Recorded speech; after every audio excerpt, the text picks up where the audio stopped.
As-tu déjà été réveillé au milieu de la nuit, sans raison apparente? Les yeux grands ouverts, le cœur battant doucement, le monde autour plongé dans un silence absolu. C'est entre 3 heures et 5 heures du matin que l'univers te murmure un secret, que ton âme attend peut-être d'entendre, et si ce n'était pas une coïncidence? Et ton Seigneur crée ce qu'il veut et choisit ce qu'il veut. Sourate Al-Qasas, verset 68. L'appel de la nuit, quand Allah te réveille. Le monde dort. Les lumières s'éteignent une à une, et le vacarme des hommes s'éteint avec elles. Mais quelque chose veille. Quelque chose t'appelle. Pas avec des mots, pas avec des cris, mais avec une paix qui t'enveloppe, qui chuchote à ton cœur fatigué. Tu ouvres les yeux, il est 3 heures du matin. Tu ne sais pas pourquoi tu t'es réveillé. Tu n'as pas mis d'alarme. Tu ne devais pas être debout, mais tu l'es. Ce n'est pas une coïncidence. C'est une invitation. Dans le silence le plus total, au moment où le monde semble éteint, le ciel s'ouvre. Allah descend au ciel le plus proche. Pas pour te juger, pas pour te questionner, mais pour t'accueillir, t'écouter, t'aimer. Le dernier tiers de la nuit, ce n'est pas une simple plage horaire, c'est un rendez-vous. Un moment suspendu entre la terre et l'éternité. Un moment qui ne ressemble à aucun autre. Là où les cœurs sont nus, où les masques tombent, où tu peux enfin être vrai, entier, faible, aimé, et lui, il est là.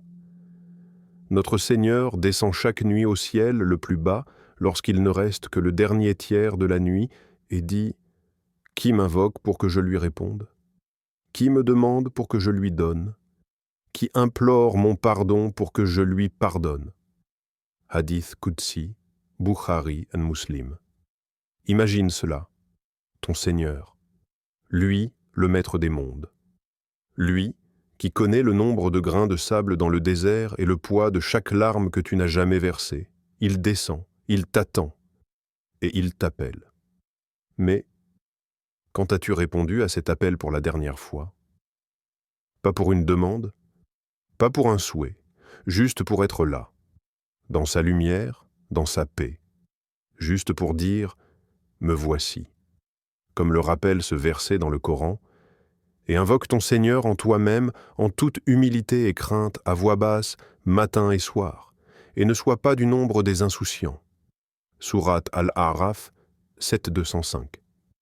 Alors, la prochaine fois que tu te réveilles sans raison, souviens-toi, ce n'est pas le hasard, c'est une main tendue vers toi, une porte ouverte dans la nuit, une invitation au plus intime des dialogues, le tien avec ton Créateur.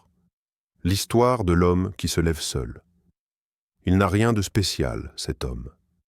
Ni barbe imposante, ni tapis brodé d'or, ni discours enflammé. Il vit seul, dans un appartement modeste. Chaque soir, il se couche comme tout le monde.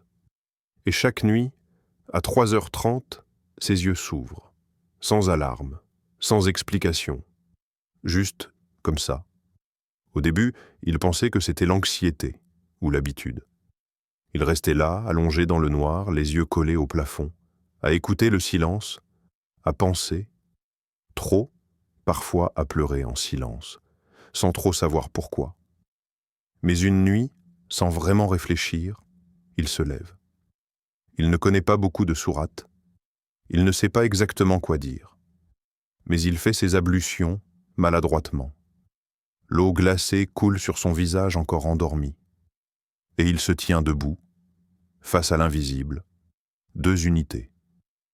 C'est tout ce qu'il offre. Mais ce qu'il reçoit en retour, il ne trouve pas les mots. Il dira plus tard, la voix tremblante, « J'ai senti un poids quitter ma poitrine, comme si, enfin, je parlais à celui qui m'écoutait vraiment. » Ce n'était pas spectaculaire, pas de lumière venue du ciel, pas de frisson surnaturel, mais une paix, une douceur, un apaisement qu'aucune thérapie, aucun mot, aucune présence humaine ne lui avait jamais offert. Il recommence la nuit suivante, puis encore, et encore, Ce rendez-vous devient le seul moment de sa journée où il se sent vivant, entier, écouté. Il ne le dit à personne, il n'en parle pas sur les réseaux, c'est son secret, son trésor. Et à travers cette discrétion, sa sincérité devient éclatante. Car parfois, c'est dans le silence que naît la plus belle des conversations. Le Coran le décrit, sans même qu'il le sache. Ceux qui invoquent leur Seigneur matin et soir, recherchant sa face. Sourate Al-Kahf, verset 28. Ce n'est pas un savant, ni un héros, mais il s'est levé, une nuit, puis une autre. Et dans cette constance discrète, il est devenu quelque chose de rare. Un cœur éveillé, les messages cachés derrière ce réveil. Et si ce n'était pas de l'insomnie? Et si ce n'était pas ton esprit agité, ni un dérèglement de ton sommeil, mais une réponse? Tu dis souvent que tu veux comprendre ta vie, que tu cherches des signes. Mais si ce réveil en pleine nuit était ce signe? Allah t'appelle, pas avec des mots, pas avec du bruit. Il t'appelle en silence, à travers le cœur. À travers cette sensation étrange, ce regard vers l'horloge à 3h47 du matin. Tu ouvres les yeux et tu sens quelque chose, mais tu l'ignores. Tu retournes dans ton sommeil, ou tu ouvres ton téléphone, et lui, il attend. Peut-être qu'il veut juste que tu t'arrêtes, que tu sois enfin dans un moment où rien ni personne ne vient te distraire. Pas de message, pas de notification, pas de monde autour de toi, juste toi, face à ce qui t'habite, face à lui.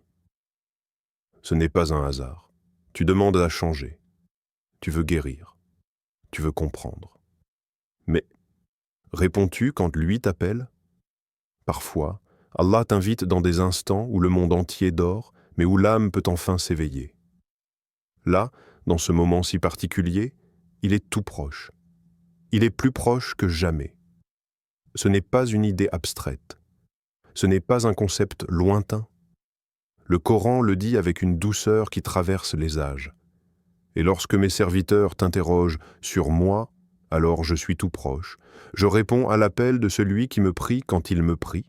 Sourate Al-Baqarah, verset 186. Lis bien ces mots. Quand il me prie, je réponds. Pas peut-être. Pas sous condition. Pas s'il est parfait.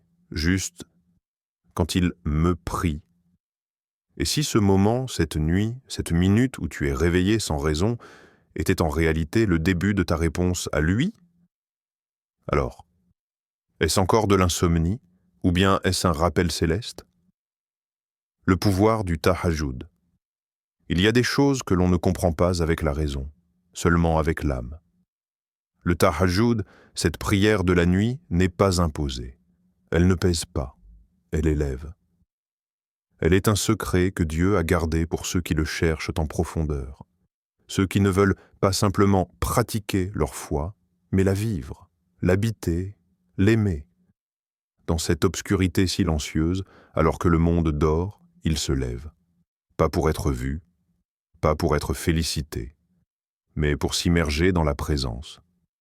Le tahajjud est une lumière, mais pas une lumière qui se voit avec les yeux, une lumière qui s'imprime dans le cœur, qui efface le poids du jour, les traces du passé, les doutes de demain. Le Coran en parle avec une tendresse unique, et de la nuit consacre une partie à la prière, en plus des prières obligatoires, afin qu'Allah te ressuscite en une position de gloire. Sourate Al-Isra, verset 79. Ressusciter en une position de gloire. Ce n'est pas rien. C'est la promesse d'un honneur, d'une élévation silencieuse, réservée à ceux qui, dans le secret de la nuit, déposent leur cœur entre les mains de leur Seigneur. Ce n'est pas une performance. Ce n'est pas réservé aux érudits. Ce n'est pas un luxe. C'est un cadeau. Une invitation douce. Et ceux qui l'acceptent changent. Lentement. Profondément. Comme la terre qui boit la rosée à l'aube. Parmi les âmes d'exception, il y avait Rabia al-Adawiya. Elle ne cherchait ni le paradis, ni la peur de l'enfer. Elle voulait seulement lui. Chaque nuit, elle murmurait Ô Allah, la nuit est faite pour les amoureux, et je suis amoureuse de toi. Cette phrase, à elle seule, contient le secret du tahajjud. Ce n'est pas une obligation, c'est un rendez-vous d'amour. Un rendez-vous que ton cœur attend peut-être, sans le savoir encore. Une invitation à revenir vers lui. Ne te rendors pas tout de suite. Pas cette fois. Quand tes yeux s'ouvrent entre 3 heures et 5 heures du matin et que le silence t'enveloppe, ne le combats pas. Ne cherche pas à combler ce vide par ton téléphone, ni à fuir vers un sommeil sans fin. Et si c'était une rencontre qui t'attendait, pas une tâche, pas une charge, une invitation. Et si Allah, dans son immense douceur, t'avait choisi cette nuit-là, pas parce que tu es le plus pieux, mais parce que tu es aimé, parce qu'il veut t'écouter, entendre ton cœur, même si tu n'as pas les mots. Il veut y déposer quelque chose.